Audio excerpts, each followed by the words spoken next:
ဒါလေးကတော့အေးအလုပ်မှာတိတ်တာပိုင်းလုပ်ရဲဆိုတဲ့အကြောင်းလေးကို vlog လေးရိုက်ထားတာပါမနက်ခင်းလေးကိုတော့6နိုင်ခွဲလောက်မှစပြီးတော့ထားပါတယ်ပြီးရနဲ့အိမ်ရထားပြီးတော့အပြင်ဘက်တကားလေးကိုဖွင့်ကြည့်ရခါအိမ်နေလေမိုးရမ်းရွာလို့တော်တော်လေးအေးပါတယ်စောင်းမိုးလို့ပြောလို့ရတာပေါ့နော်ညကရေမိုးချိုးထားပြီးသားဆိုတော့မိုးလင်းတော့အေးရနဲ့ခြေလက်လေးပဲတန့်ဆင်လိုက်ပါတယ်အေးရနဲ့တကိုရေတန့်ဆင်နဲ့မျက်နှာတက်တက်တော့တိုက်တယ်ညကအိပ်ပြတ်သွားတဲ့သူကြောင့်မလို့ဒမရလေးမစေးရသေးရနဲ့မိုးလင်းမှာပဲကမန်းကနန်းကုန်းထားပြီးတော့ဆေးရပါတယ်မြင်နေရတော့ကျမရဲ့တကားလက်ကင်ပြတ်သွားတဲ့အခြေအနေပေါ့နော်စော်ရီနိုရဲ့နေ့ဆိုလို့ရှိရင်တော့စောင်းနေအရာဒီကိုကြည့်ချတဲ့တက်ရက်လေးထားရတယ်နောက်ကြမှာထားရဲ့နေ့ဆိုလို့ရှိရင်တော့ဒီတိုင်းလေးပဲ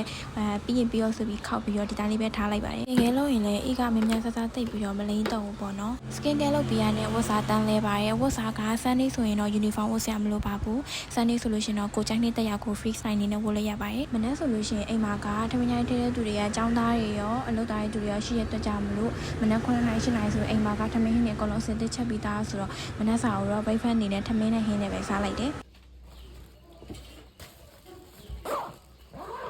ဆိုရင်တော့အေးကအလုပ်ရောက်ပြီပေါ့နော်အလုပ်မှာအခုချိန်မှာမလုပ်လာလဲဆိုတော့ TikTok မှာတင်ပြတဲ့ဗီဒီယို edit တွေလုပ်တယ်အတစ်ကတော့ trade ထုတ်လောက်တာမဟုတ်ပဲနဲ့ငကိုရှိပြီးသားကတ်တဲ့ edit တွေကိုပဲပုံလေးဗီဒီယိုလေးစထုတ်လိုက်ရပါဒီနေရာစတူဒီယာရှိတယ်ဆိုတော့အီဒိုဆိုင်ဝန်ထမ်းတကယ်ချင်းလေးတွေကစတူဒီယာမှာတော့စားခဲ့ပါတယ်ဘလော့ကလည်းရိုက်ချင်တယ်အမြဲတမ်းမိနေတဲ့သူကဘယ်လိုလဲဆိုလို့ရှိရင်တော့ကိုပဲလက်ညှိုးထိုးရမယ်ပေါ့နော်အဲကြောင့်မလို့ဒါပေမဲ့တတိုင်းဆိုင်မယ်အဲ့ဒီဘလော့ဆိုင်ရတဲ့နေ့မှာပဲ customer အရင်ကြောက်ရဲတဲ့ကြောင့်မလို့ကိုဖုန်းတော်မှာကိုကိုင်မအားလိုက်ဘူးပေါ့နော်အဲကြောင့်မလို့ညနေပိုင်းလေးမှာပဲနောက်ဆုံး customer ရောက်လာတဲ့အချိန်ပဲရောက်လိုက်ဒါကြတော့ကိုညနေချိန်ကအလှမပြတ်သေးဘူးပေါ့နော်